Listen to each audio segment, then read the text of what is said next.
बिस्मिल्लाहिर्रहमानिर्रहीम। आज हम सूरह बकरा का आसान तर्जुमा और मुख्तासिर बयान सुनेंगे।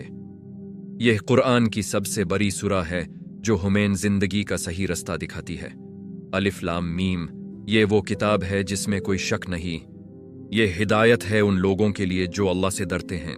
यहाँ अल्लाह हमें बताते हैं कि कुरान सच है और सिर्फ वो लोग फायदा उठाते हैं जो दिल से सच को कबूल करते हैं। जो लोग गैब पर ईमान रखते हैं, नमाज कायम करते हैं और अल्लाह के दिए हुए माल में से खर्च करते हैं, यह एक मोमिन की पहचान है।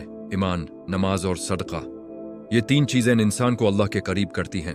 और कुछ लोग कहते हैं कि हम ईमान लाए, लेकिन असल में वो ईमान वाले नहीं होते।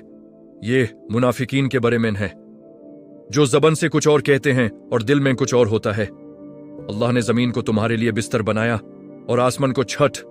यह आयत हमें याद दिलाती है कि अल्लाह ने हमें कितनी नेमतें दी हैं। हमें उनका शुक्र अदा करना चाहिए। ए लोगों, अपने रब की इबादत करो। यह पैगाम सिर्फ मुसलमानों के लिए नहीं, बल्कि पूरी इंसानियत के लिए है। नमाज कायम करो और ज़कात दो।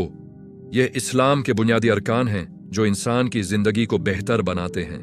अल्लाह किसी जान पर उसकी ताकत से ज्यादा बोझ नहीं डालता। ये आयत हमें उम्मीद देती है कि हर मुश्किल के बाद आसानी होती है। यह था सूरह बकरा का मुख्तसर तर्जुमा और बयान। कुरान को समझो, जिंदगी बदल जाएगी।